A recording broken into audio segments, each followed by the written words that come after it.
सरल और आसान। आज का यह एपिसोड नोबिता की आलस और बहुत ज्यादा नींद की कहानी है। नोबिता डोरेमन के एक गैजेट का गलत इस्तेमाल करता है, जिसकी वजह से डोरेमन को बहुत परेशानी झेलनी पड़ती है। अब देखते हैं वह गैजेट क्या है और क्या नोबिता को अपनी आलस की सजा मिलती है या नहीं। सब कुछ कैसे शुरू हुआ। क्लास में भी नोबिता सो रहा होता है। टीचर पास आकर उसे बुलाते हैं, लेकिन नोबिता को कुछ पता ही नहीं चलता। आखिर में टीचर उसे क्लास के बाहर खड़ा कर देते हैं। स्कूल से घर आते समय भी उसे बहुत नींद आ रही होती है। घर पहुंचते ही माँ उसे बाजार भेजने को कहती है, लेकिन नोबिता बहाना बनाकर कहता है कि वह ऊपर जाकर होमवर्क करेगा। कमरे में जाकर वह बैग एक कोने में फेंक देता है। वहाँ वह देखता है कि डोरेमन अपने गैजेट साफ कर रहा है। नोबिता पूछता है, लेकिन डोरेमन जवाब नहीं देता। नोबिता पास जाकर उसकी आंखों में देखता है, तभी अचानक घंटी की आवाज से वह डर जाता है। डोरेमन जाग जाता है और अपनी आंखों से 2 पैच हटाता है। वह बताता है कि ये नींद रोकने वाले पैच हैं। वह कहता है कि रात को ठीक से सो नहीं पाया था और सुबह गैजेट साफ भी करने थे, इसलिए वह काम करते हुए सो गया। ये देखकर नोबिता बहुत खुश हो जाता है और सोचता है कि यह गैजेट तो उसी के लिए है। डोरेमन गैजेट वापस ले लेता है और गुस्से में कहता है कि यह आलस करने के लिए नहीं है, लेकिन नोबिता मीठी बातें करता है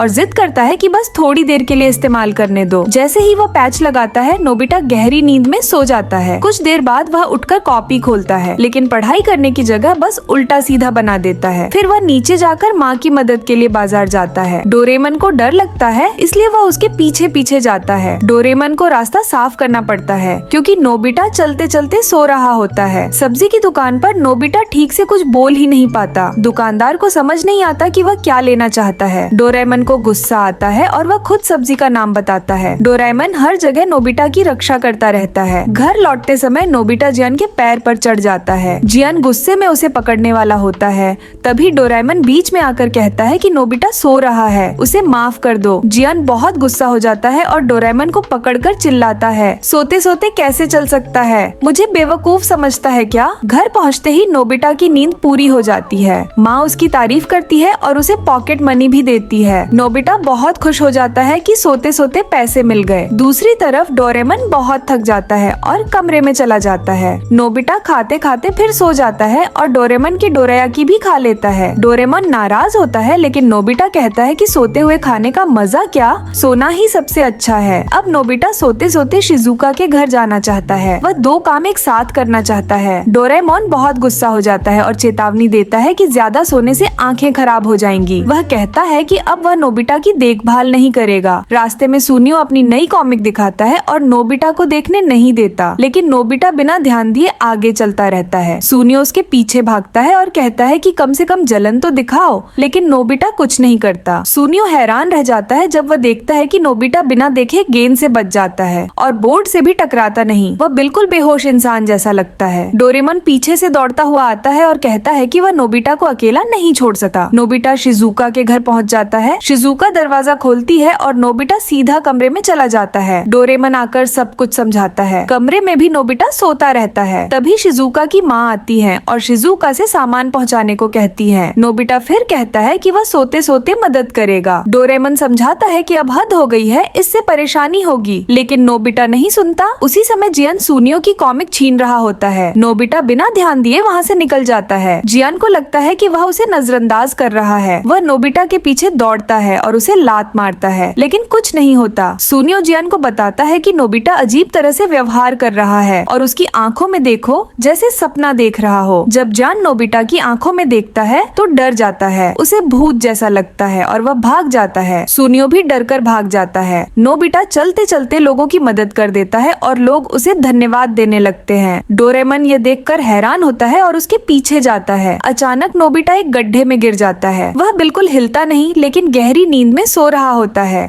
डोरेमन कहता है कि इस गहरी नींद वाले नोबिता से अब कुछ भी कहना बेकार है। यहीं पर आज का एपिसोड खत्म होता है। Episode 755 part 2। बोतल में जहाज की लड़ाई। आज नोबिता के चाचा घर आए। उन्होंने डोरेमोन और नोबिता को एक जहाज दिखाया जो बोतल के अंदर था। ये जहाज उन्होंने खुद बनाया था। नोबिता को वह जहाज बहुत पसंद आ गया। उसने चाचा से कहा कि यह जहाज उसे दे दें। चाचा मान गए। नोबिता बहुत खुश हो गया। वह जहाज को हाथ में लेकर ध्यान से देखने लगा। जहाज सच में बहुत सुंदर था। चाचा ने कहा कि उन्होंने यह जहाज शौक से बनाया है। नोबिता ने पूछा कि इतनी बड़ी जहाज छोटी सी बोतल के अंदर कैसे गई। चाचा ने बताया कि पहले उन्होंने जहाज को छोटे छोटे हिस्सों में तोड़ दिया, फिर एक एक हिस्सा बोतल के अंदर डाला और लंबी चिमटी से फिर से जोड़ दिया। नोबिता को लगा कि यह काम बहुत मुश्किल है। उसने सोचा कि यह जहाज शिजुका को दिखाना चाहिए। नोबिता जहाज लेकर मैदान में गया और शिजुका को दिखाया। शिजुका को जहाज बहुत अच्छा लगा। उसे यकीन नहीं हुआ कि नोबिता के चाचा इतना अच्छा काम कर सकते हैं। तभी जाइन और सुनियो भी वहाँ आ गए। सुनियो ने कहा कि यह जहाज बेकार है और नोबिता लोग इस पर इतना हैरान क्यों हो रहे हैं। सुनियो बोला कि अगर असली चीज देखनी है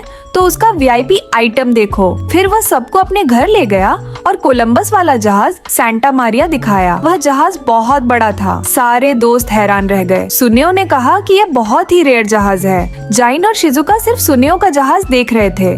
नोबिता के जहाज को कोई नहीं देख रहा था। नोबिता को बहुत बुरा लगा। नोबिता ने डोरेमोन से कहा कि भविष्य वाले जहाज दिखाओ ताकि सुनियो हैरान हो जाए। लेकिन डोरेमोन किसी और बात में सोच रहा था। थोड़ी देर बाद डोरेमोन ने कहा कि चलो बोतलें इकट्ठा करते हैं। सुनियो छुपकर सारी बात सुन रहा था। सुनियो घबरा गया। उसे लगा कि नोबिता कोई मशीन इस्तेमाल करेगा और वह हार जाएगा। इसलिए सुनियो उनके पीछे पीछे चल पड़ा। नोबिता और डोरेमोन घर आए और नोबिता की मम्मी से पूछा कि बोतलें हैं या नहीं। मम्मी ने कहा कि स्टोर रूम में है। दोनों नीचे गए और बहुत सारी बोतलें ले आए। डोरेमोन को पारदर्शी बोतलें बहुत पसंद आई क्योंकि उनके अंदर सब साफ दिखता है। तभी सुनियो नोबिता के घर आया और मम्मी से बोला कि आज बहुत सारा होमवर्क है। उसने कहा कि नोबिता भूल न जाए, इसलिए याद दिलाने आया हूँ। मम्मी घबरा गई और स्टोर रूम में जाकर नोबिता को ऊपर बुला लिया। नोबिता ने कहा कि आज होमवर्क नहीं है, लेकिन मम्मी ने उसकी बात नहीं मानी और उसे डांट दिया। मम्मी ने कहा कि सुनियो ने सब बता दिया है। फिर नोबिता और डोरेमोन को जबरदस्ती पढ़ाई के लिए भेज दिया। नोबिता को बहुत गुस्सा आया क्योंकि सुनियो हमेशा गंदी चाल चलता है। तभी डोरेमोन के दिमाग में एक आइडिया आया। सुनियो घर जा रहा था कि उसने देखा नोबिता और डोरेमोन हवा में उड़ रहे हैं। दोनों मैदान में गए और वॉलपेपर से एक गुप्त कमरा बना लिया और उसके अंदर चले गए। सुनियो को शक हो गया और उसने सब देख लिया। गुप्त कमरे के अंदर डोरेमोन ने बोतल में जहाज बनाने की मशीन और एक खास रडार निकाला। उसने मशीन को बोतलों के साथ जोड़ दिया। रडार से एक छोटी जहाज ढूंढी और बटन दबाया। तुरंत